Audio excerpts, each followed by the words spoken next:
कहानी का समय एक छोटे से गांव में था, जहां एक तेजी से और आत्ममंगल होने वाला खरगोश खरगोश और धीरे लेकिन निरंतर कछुआ कछुआ नामक था।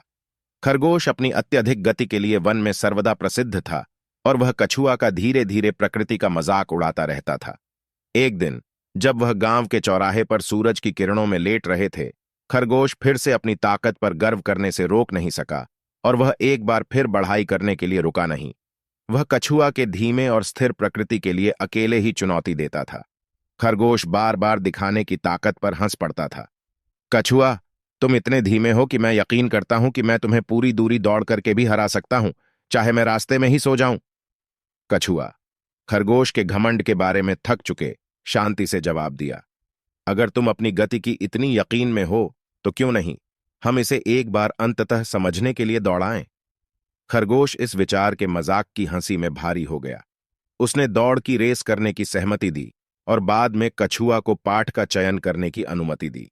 कछुआ ने गांव के दूसरे ओर पहुंचने वाले हिल्स, कर्व और गांव के दूसरे किनारे पर एक समापन रेखा वाले रास्ते को चुना। रेस के दिन सारे वन में उत्सव के लिए उत्सुक जानवर जुटे।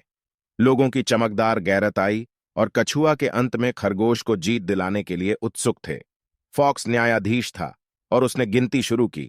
तैयार हो जाओ, पूर्ण होने के लिए शुरू करो। संकेत के साथ खरगोश तेजी से आगे बढ़ गए, जैसे कि बिजली का झटका लगा हो।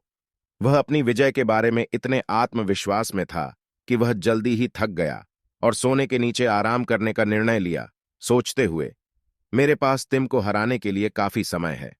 वहीं कछुआ अपने धीमे और स्थिर गति पर अपनी यात्रा जारी रखता रहा। वह पहाड़ों को चढ़ता, कर्व को पार करता और अपने रास्ते पर बरकरार रहता था। अन्य जानवर उनकी धीरे धीरे लेकिन पक्के तरीके से अपने उद्देश्य की ओर बढ़ रहे थे। जब खरगोश